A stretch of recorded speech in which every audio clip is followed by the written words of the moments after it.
Hare Krishna, welcome back to my channel. This is Aana. तो आज हम करने वाले हैं science for junior class 5th के चैप्टर 8 सेविंग आर इन्वायरमेंट। तो हमारे सब्सक्राइबर हैं एक, उन्होंने हमें कमेंट करके बताया था कि उनके हाफ ईयरली के एग्ज़ाम में चैप्टर 8 से लेके 12 तक आ रहा है। तो हमने सोचा पहले चैप्टर 8 और 12 के बीच के जो चैप्टर्स हैं उन्हें पहले कंप्लीट कर लेते हैं, उसके बाद जो है गैप उसे हम ब्रिज करते रहेंगे। ठीक है, तो चलो शुरू करते हैं। ये जो चैप्टर है ना हमारे एनवायरनमेंट की तरह ही बहुत इंपॉर्टेंट है। लास्ट टाइम हम 4th में भी एनवायरनमेंट के बारे में बहुत कुछ पढ़ के आए हुए हैं।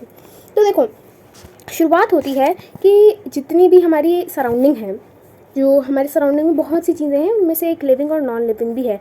लिविंग मतलब जैसे कि ह्यूमन, ठीक है, एनिमल और प्लांट ले लो, और नॉन लिविंग जैसे कि बहुत सारी चीज़ें हैं, फैक्ट्री है आपकी यहाँ पे बनी हुई है, और आपकी कार, व्हीकल्स, मतलब बहुत सारी चीज़ें, आप समझ सकते हो। तो जो एक ह्यूमन भी आता है जैसे कि लिविंग बीइंग में, तो ह्यूमन की एक नेचर होता है, ह्यूमन का एक प्रवृत्ति होता है, जैसे कि जिससे मतलब एक ह्यूमन नेचर है कि डेवलपमेंट चाहिए होता है किसी भी चीज़ को सरवाइव के लिए। मतलब कि अब सरवाइव करना है तो डेवलपमेंट बहुत सारी चीज़ों में इम्पॉर्टेंट होता ही है। जैसे कि जो लिविंग बीइंग है बेसिकली वो हमारे इन्वायरमेंट पे डिपेंड करता है, बट हम डेवलपमेंट के पीछे इतना पड़े हुए हैं कि हमारा जो नेचर है वो और जो इन्वायरमेंट है वो इसकी वजह से हार्म हो रहा है। ठीक है, और हम हार्म कैसे कर रहे हैं? हम हार्म कर रहे हैं उसे पॉल्यूशन से। पॉल्यूशन कैसे हो रहा है? आप पॉल्यूशन सुनते ही दिमाग में आता होगा कि पॉल्यूशन क्या कॉजेज़ हैं, और जो पॉल्यूशन के इफ़ेक्ट्स हैं वो क्या हैं। साथ ही में कैसा हम मेजर कंट्रोल कैसे कर सकते हैं, पॉल्यूशन पे कंट्रोल कैसे पा सकते हैं। अब नेक्स्ट पेज पे आ जाते हैं।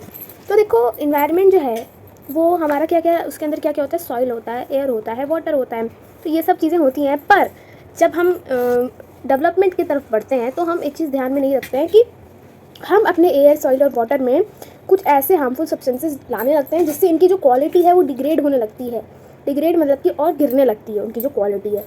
अब ये जो सब्सटेंस आ रहे हैं इन्हें हम पॉल्यूटेंट्स कहते हैं। ठीक है, जैसे कि स्मोक, पॉइजनस गैसेस और सीवेज और वाटर जो इंडस्ट्री में से निकलता है, इनमें ना बहुत टॉक्सिन्स होते हैं।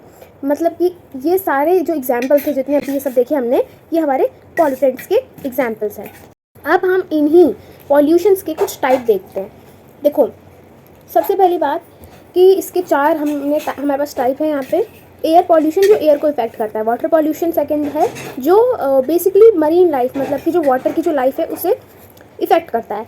लैंड और सॉइल जो होते हैं ना, ये इन्वायरमेंट को, जो लैंड और इन्वायरमेंट है उनको इफेक्ट करते हैं। और जो नॉइज़ पॉल्यूशन है ये करने वालों को ही इफेक्ट करता है, मतलब कि जो लिविंग बीइंग है उनकी हेल्थ को हार्म करता है। ठीक है, नेक्स्ट देखते हैं एयर पॉल्यूशन। सबसे पहले देखो, जो हमारे एनवायरनमेंट में जो डर्ट है, एडिशनल डेंजरस डर्ट है, वही ये एयर पॉल्यूशन कॉज करती हैं। जैसे कि जो हार्मफुल स्मोक्स होते हैं, जो केमिकल प्रोड्यूस होता है व्हीकल से या फिर इंडस्ट्रीज से, मतलब इंडस्ट्रीज मतलब जो फैक्ट्रीज हैं, ठीक है, उनमें से जो हार्मफुल पॉल्यूशन, जो एयर पॉल्यूशन उनसे फैलता है। ठीक है, for example burning of forest and garbage. Forest इंसान क्यों बर्न करता है? जिससे वो वहाँ पे घर बना ले उस एरिया को खाली करके। गार्बेज, कूड़ा, सबको जलाकर वो अपने लिए एरिया बनाते हैं, तो वो बहुत पॉल्यूशन करते हैं।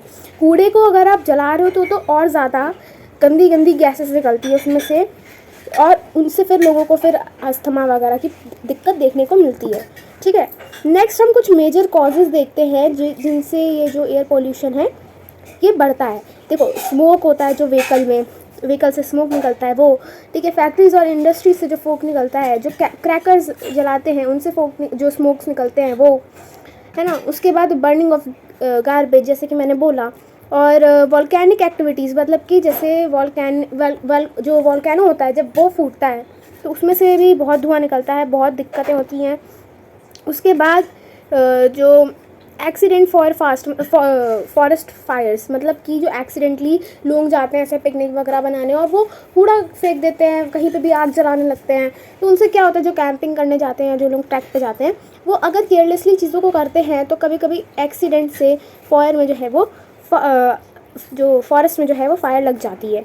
ठीक है, और मिलिट्री यूसेज, जैसे कि जो लोग न्यूक्लियर वेपन बनाते रहते हैं जो कंट्रीज़, उनमें भी वो जब उनकी टेस्टिंग करते हैं तो बहुत ज़्यादा दिक्कत होती है, उससे बहुत एयर पॉल्यूशन फैलता है। अब देखो, क्या हम पॉल्यूशन फैलाते हैं या नहीं? आप सब में देखो, हम लोग एयर पॉल्यूशन सही में फैलाते हैं। कैसे? हम घर पे फ्यूल यूज़ करते हैं, मतलब कि हम खाना वगैरह बनाते हैं तो उसमें फ्यूल यूज़ करते हैं। ठीक है, और ट्रांसपोर्ट, अब यहाँ पे हम अपने घर पे फ्यूल यूज़ करते हैं, मतलब कि कुछ लोग ऐसे होते हैं जैसे जो गरीब होते हैं वो उनके पास सही गैसेस नहीं होती, एलपीजी गैसेस, ये सब गैसेस उनके पास प्रोवाइड नहीं होती, तो वो लोग क्या करते हैं, लकड़ी लाएंगे, उन्हीं को जलाने लगेंगे और उसमें से जो गैसेस निकलेंगी वो उन्हें भी हार्म करेंगे, अगल बगल के लोग जो हैं जो ढंग से रहते हैं उन्हें भी हार्म करेंगी, है ना। और जो हम ट्रांसपोर्ट वाला तो हमें पता ही है कि हम गाड़ी चलाते हैं तो उसके पीछे से जो गलत गैसेस निकलती हैं उससे जो हार्मफुल गैसेस निकलती हैं उनसे फिर ऑब्वियसली हमारी एयर पॉल्यूशन होता है, ठीक है। नेक्स्ट यहाँ पे कि बर्निंग ऑफ फ्यूल, जैसे कि मैंने बताया कि जब व्हीकल चलता है ना तो उसके अंदर भी फ्यूल जो है वो जलता है और तभी जाके जो व्हीकल है वो गर्म होता है, वो चलने लगता है तो उसमें से हार्मफुल जो गैसेस हैं वो निकलती हैं, और जब ये निकलती हैं तो ये ऊपर आसमान में उड़ के जाती हैं और क्लाउड में ये मिक्स होती हैं। तो जब ये मिक्स होती हैं और फिर जब बारिश होती है तो ये एसिड रेन बन के निकलती हैं, गिरती हैं, ठीक है। अब ये जो होती है ना एसिड रेन, इनसे होता क्या है एक्चुअली, इनसे होता ये है कि इनसे जो प्लांट्स हैं, एनिमल्स हैं, इवन बिल्डिंग्स को भी दिक्कत देखने को मिलती है। बिल्डिंग्स मतलब कि यहाँ पे ये जो बगल में ताजमहल बना है ये आप लोगों ने सुना होगा कि येलो होने लग गया है, पेल होने लग गया है। ये पेल इसलिए हो रहा है क्योंकि एसिड रेन जब होती है तो उससे केमिकल जो है वो आके ताजमहल पे बैठ जाता है, तो उससे दिक्कत हमें देखने को मिलती है। अब हम देखते हैं ग्लोबल वार्मिंग। बहुत लोगों ने सुना होगा ग्लोबल वार्मिंग बहुत कि ग्लोबल वार्मिंग की वजह से ये पिघल रहा है, वो पिघल रहा है। तो क्या है ये, देखो जो सन है, जो हमारा सन है वही हीट देता है अर्थ को, पर जैसे कि जो अर्थ का सरफेस है, जैसे इधर ये हमारी अर्थ है और ये हमारा सन है, ठीक है। तो ये सन से जब हीट आती है तो जो अर्थ है वो वापस उसे रिफ्लेक्ट करके देती है हीट। पर ये जो हीटिंग है ये एक और तरह से होती है, जब हम बहुत सारी केमिकल्स का यूज़ करते हैं तो उससे हमारी अर्थ है वो गर्म होने लगती है, उसकी जो अगल बगल की लेयर्स हैं वो गर्म होने लगती हैं इन गैसेस की वजह से। तो ये जो गैसेस है इन गैसेस को हम ग्रीन हाउस गैसेस भी बोलते हैं, और ये जो गैसेस होती हैं ये हीट कर देती हैं हमारे अर्थ को। इससे हमारी जो अर्थ है वो गर्म होने लगती है और इससे क्या होता है कि ग्लोबल वार्मिंग शुरू हो जाती है। अब ये जो टेम्परेचर राइज होता है हमारी अर्थ पे, इसको हम ग्लोबल वार्मिंग कहते हैं, ठीक है।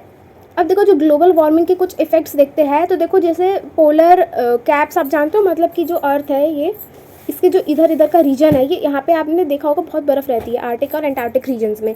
तो यहाँ पे जो टेम्परेचर है वो इंक्रीज़ होने लगता है और जो आइस होती है वो मेल्ट करना शुरू हो जाती है। और जब वो मेल्ट होने लगती है तो जो ओशियंस के जो लेवल होते हैं, मतलब कि अगर समझो इतना लेवल होता है नॉर्मली, ठीक, या आप समझ लो इतना होता है, तो अब वो पिघलने लगेगा आइस और वो इतना हो जाएगा और ये जो पानी है ये जाके ओशियन में चला जाएगा। और अब ये जो ओशियन का पानी है वो बढ़ गया तो ओवरफ्लो होकर लैंड पे आने लग गया, और लैंड पे आ गया तो क्या होने लग गई, बाढ़ आने लग गई।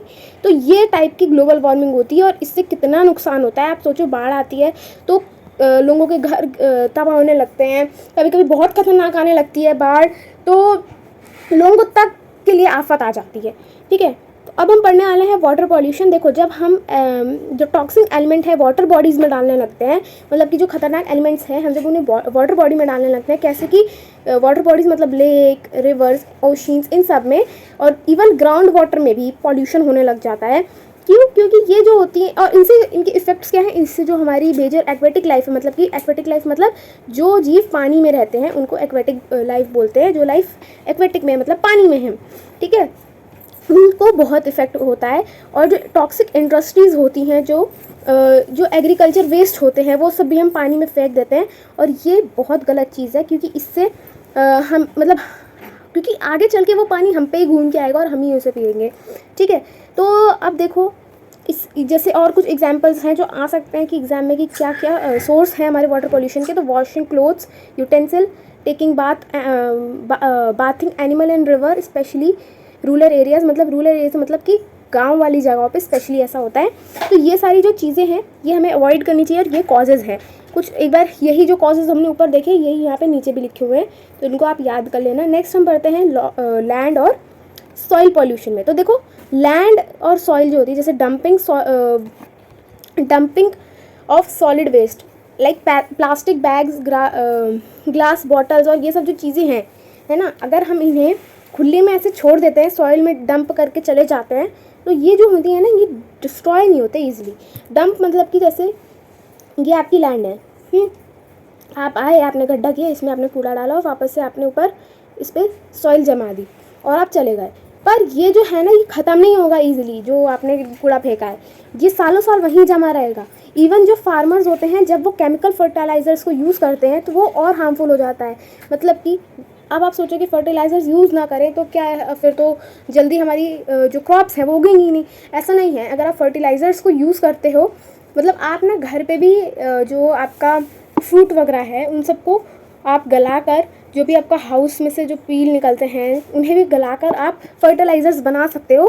बट जो लोग केमिकल चीज़ों को यूज़ करते हैं सॉइल पे, फिर उनकी भी फर्टिलिटी चली जाती है और वहाँ की लैंड बेकार हो जाती है।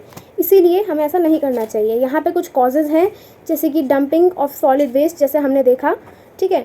और ये पेस्टाइड और ये सब जो फर्टिलाइज़र्स हैं इनको हमें यूज़ नहीं करना चाहिए, ये भी एक है रीज़न। उसके बाद है dumping of chemical toxins in solid, yes. और ओपन, मतलब कि जब हम एकदम खुले में ही सब चीज़ें फेंक देते हैं जो भी, तो उससे भी हमारा यहाँ पे दिक्कत होती है, लैंड पॉल्यूशन होता है, लैंड और सॉलिड पॉल्यूशन, सॉइल पॉल्यूशन।